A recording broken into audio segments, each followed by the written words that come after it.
ஃபிர்தௌஸில் அல்லாஹ் ஒன்று சேர்ப்பானாக. கண்ணியத்திற்குரிய அல்லாஹ்வின் நல்லடியார்களே,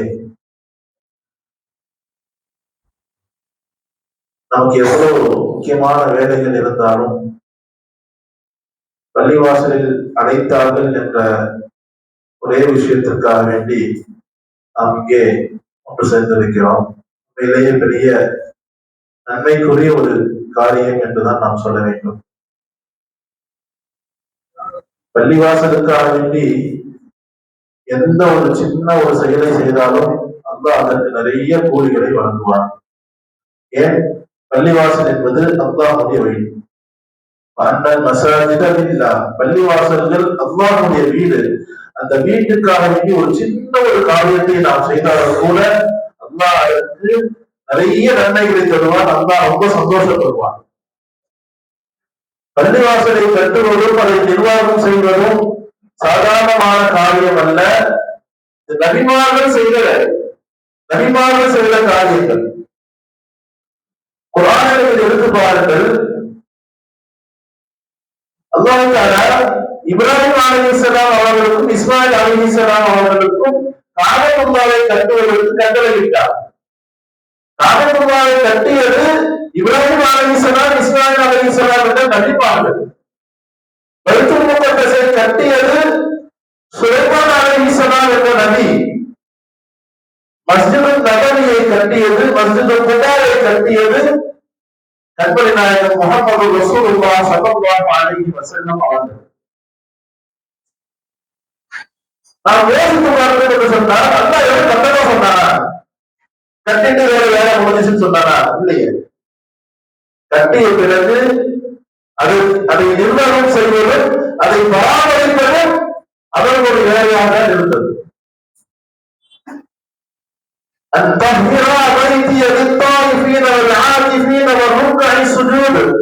இப்ராஹிம் அலைஹிஸ்ஸலாம் அவர்களுக்கும் இஸ்மாயில் அலைஹிஸ்ஸலாம் அவர்களுக்கும் காபத்துல்லாவை கட்டிய பிறகு இப்படி கட்டளையிடுகிறார், என்னுடைய வீட்டை நீங்கள் நிறுவனம் சுத்தமாக வைத்து கொள்ள வேண்டும். யாருக்காக வேண்டி?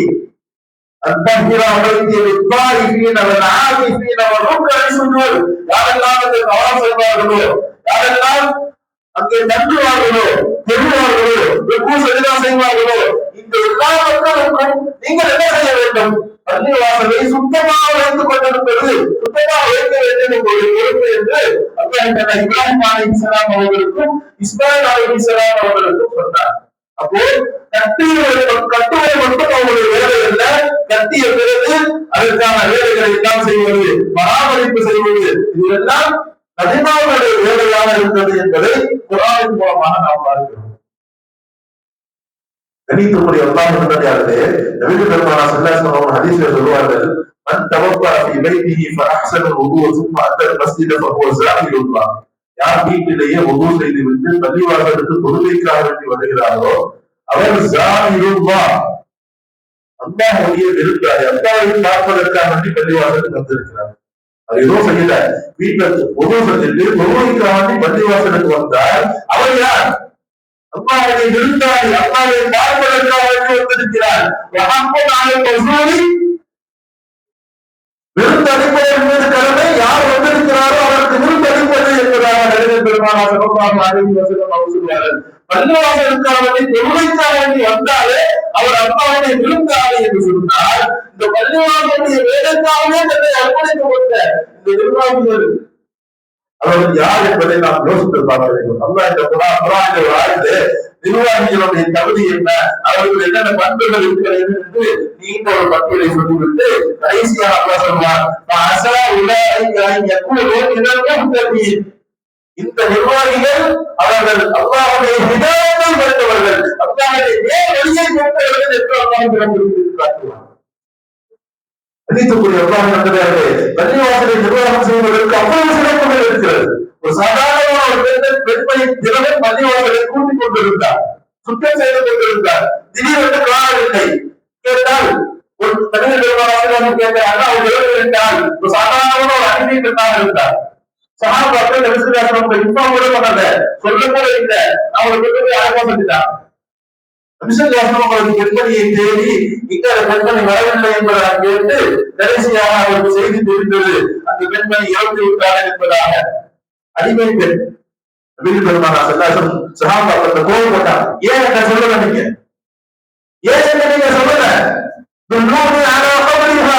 அவருடைய கபர் எங்க இருக்கிறது என்று காட்டுங்கள். அவருக்கு சொன்னாங்க நம்ம செப்பு தெரிவித்தார்கள். பெருமை தெரிந்து விட்டு பெருமானா சல்லாசம் சொன்ன ஹதீஸ் முஸ்லிம்ல புகாரில ஹதீஸ் பதிவாக இருக்கிறது. சொன்னாங்க இன்ன ஹாதிஹி குபூர் மம்லூஅத்தன் இந்த கபர்வாசிகள் அந்த ஒரு கபரை வந்து சொல்லல, இந்த சுத்தி உள்ள எல்லா கபர்வாசிகளும் அவர்களுக்கு சூழ்ந்து அந்த கபர்கள் இருக்கிறது. என்னுடைய துஆவின் காரணமாக அந்த இருளெல்லாம் நீங்கி எல்லோரும் ஒளிந்திருக்கிறது என்று நபிகள் பெருமானார் சொல்லுவாங்க. இப்போ நாம் யோசித்து பார்த்தோம் என்று சொன்னால் அந்த பெண்மணி என்ன செய்தாங்க? இரண்டோரும் பள்ளிவாசலை சுத்தம் செய்தார்கள். யாரும் வேலைக்கு வைத்து அம்மா சொந்தமா வந்து நடந்தாங்க. பள்ளிவாசலை சுத்தம் செய்தார்கள்.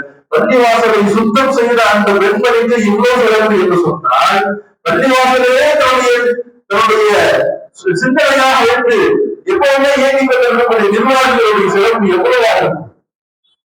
யோசித்து பார்க்கிறது சாதாரணமான விஷயம் அல்ல. இன்னமா யாபுரு மசாஜிதல்லாஹி வன்னாமல்லாஹி என்ற ஆயத்துடைய விளக்கத்திலே தஃசீர் இப்னு கஸீர்ல அல்லாஹ் இப்னு கஸீர் ரஹ்மத்துல்லாஹி எழுதுறாங்க. ரெண்டு ஹதீஸ் எழுதுவாங்க. ரெண்டு ஹதீஸும் நம்ம ரொம்ப யோசித்து பார்க்க வேண்டும். ரிஷிதா சொல்லுவாங்க இன்னமா உமாவுல் மஸ்ஜிதி ஹும் அஹ்லுல்லாஹ். பள்ளிவாசலை நிர்வாகம் செய்பவர்கள் சாதாரணமாக கிடையாது. அவர்கள் அஹ்லுல்லாஹ் அல்லாஹ்வுடையவர்கள். அல்லாஹ்வுடைய விஐபி சொல்லுவாங்க இல்லையா? அல்லாஹ்வுக்கு சொந்தக்காரர்கள் அவர்கள். பள்ளிவாசலை நிர்வாகம் செய்பவர்கள் அல்லாஹ்வுடைய அஹ்லு, அல்லாஹ்வுடைய குடும்பம் என்பதாக நபிகள் பெருமானார் சொல்லுவாங்க. இந்த ஹதீஸை இப்னு கஸீர் ரஹ்மத்துல்லாஹி எழுதுறாங்க. தாரகுத்னியில இந்த ஹதீஸ் வருகிறது. வஇஸ்ஸதி வஜலாலி இன்னி லா அஹப்பு பி அஹ்லில் அர்தி அஸாபன். நான் பாவம் செய்பவர்களை அவர்களுக்கு வேதனை கொடுக்க நான் நினைக்கிறேன். அல்லாஹ் சொல்கிறார் பாவம் செய்பவர்களுக்கு வேதனை இறக்குவதற்கு நான் என்னுடைய மனம் நாடுகிறது. ஆனால் நான் மூன்று விதமான மக்களை பார்க்கிறேன்.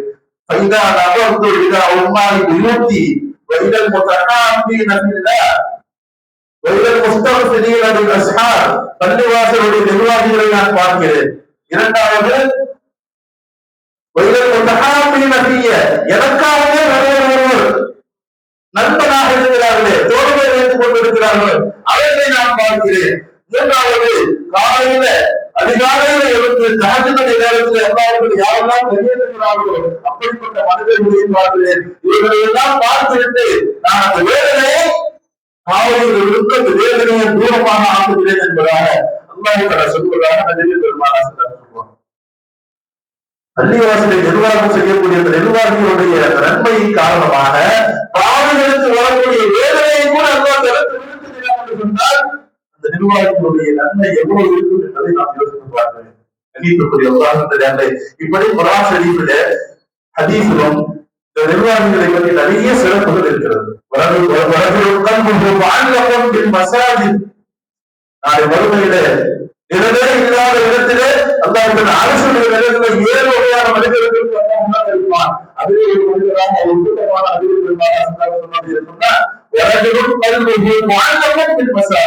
யாருடைய சிந்தனை முழுக்க பள்ளிவாசலோடே ஒட்டி இருக்குமோ அப்படிப்பட்ட மனிதர்களுக்கு அல்லாஹ் அரசு நிழலிலே நிழல் கொடுப்பார் என்பதாக நபிகள் பெருமானார் சொல்றாங்க. அப்போ நிர்வாகிகளுடைய சிறப்புகள் அப்போ தன்னுடைய சொந்த வேலையெல்லாம் விட்டுவிட்டு பள்ளிவாசலுடைய வேலைக்காக எப்பொழுதுமே அந்த சிந்தனையிலேயே இருக்கிறார்களே, இவர்களுடைய நன்மை என்பது ரொம்ப பெரிய நன்மை என்பதை நாம் விளக்க வேண்டும். சரி, பொறுப்பு உறுப்பினராக நாம் செய்ய வேண்டிய விஷயம் என்ன? அல்லாஹ் குர்ஆனிலே சொல்வார், வதஆவனு அலல் பிர்ரி வத்தக்வா வலா தஆவனு அலல் இஸ்மி வல் உத்வான். ஈமான் கொண்டவர்களே, நல்ல விஷயத்திற்கும் நன்மையான விஷயங்களுக்கும் நீங்கள் உதவியாக இருங்கள்.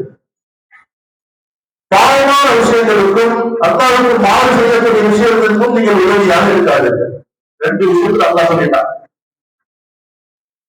நிர்வாகிகள் அவர்கள் இந்த மஹல்லாவுடைய விஷயத்திற்காக வேண்டி பள்ளிவாசலுடைய மேம்படுத்துவதற்காக என்னென்ன வேலைகள் செய்ய வேண்டுமோ இதெல்லாம் செய்கிறார்கள். நல்ல விஷயங்களாக இருந்தால் அதை நீங்கள் ஆதரிக்க வேண்டும். அல்லாஹ் சொன்னார், நல்ல விஷயங்களுக்கு நீங்கள் என்ன செய்யுங்க, உதவியாக இருக்கு. நீங்கள் உங்களுடைய ஆதரவுகளை ஒத்துழைப்பை நீங்கள் தர வேண்டும். இது அல்லாஹ் சொல்லக்கூடிய ஒன்று.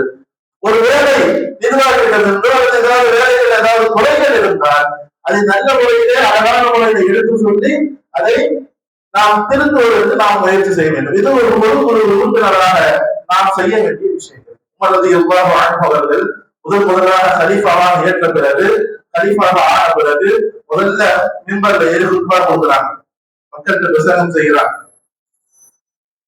அபூபக்கர் எவ்வாறு அவர்கள் அவர்கள் போன்ற ஒரு உயர்ந்த மனிதருடைய இடத்திலே நாம் உட்கார்வதற்கு நாம் தகுதி என்று நாம் நினைக்கவில்லை. இருந்தாலும் எல்லோரும் சேர்ந்து என்ன செய்திருக்கீங்க, என்னை அந்த இடத்துல உட்கார வைத்திருக்கிறீர்கள். எனவே நான் ஏதாவது தீனுக்கு மாற்றமாக ஏதாவது செய்தால் நீங்கள் உடனடியாக என்னை பற்றி கேளுங்கள். நல்ல விஷயங்களை செய்தால் இன்னைக்கு கற்றுக் கொடுங்கள் என்பதாக உமரது சொல்லி காட்டுவார்கள். அதே விஷயத்தை தான் நாமும் செய்ய வேண்டும். ஒரு உறுப்பினராக நாம் என்ன செய்ய வேண்டும், நிர்வாகிகள் நல்ல விஷயங்களை செய்கிறார்கள் என்று சொன்னால் அதை ஆமோதித்து அதை தட்டி கொடுத்து ஊக்கப்படுத்தி அவர்களுக்கு ஒத்துழைப்பு கொடுத்து இன்னும் நல்ல முறையிலே நாம் செய்ய வைக்க வேண்டும். ஏதாவது தவறுகள் மனிதர்கள் ஏதாவது தவறுகள் நினைத்தால் அதை அழகான முறைகளை சொல்லி அதை திருத்துவதற்கு நாம் முயற்சி செய்ய வேண்டும். அந்த அடிப்படையில் தான் இங்கே கூட்டம் என்பது கூட்டப்பட்டிருக்கிறது. நினைக்கக்கூடிய அல்லாஹ்விடத்திலே பள்ளிவாசலுக்காக வேண்டி நாம் அந்த மேம்பாடு விஷயத்துக்காக நாம் ஒன்று சேர்ந்திருக்கிறோம். இங்க எடுக்கக்கூடிய எல்லா விஷயங்களும் நன்மைக்குரியவை என்பதை நாம் விளங்க வேண்டும். வல்ல ரஹ்மான் இந்த கூட்டத்தை நல்ல கூட்டமாக அல்லாஹ் ஆக்குவானாக, நன்மைகள் நிறைந்த கூட்டமாக அல்லாஹ் ஆக்குவானாக. கூட்டத்தில் எந்தெந்த விஷயங்கள் எல்லாம் சொல்லப்படுகிறதோ அதை உள்வாங்கி அதை செயல்படுத்தக்கூடிய தோசையை அல்லாஹ் தருவானாக.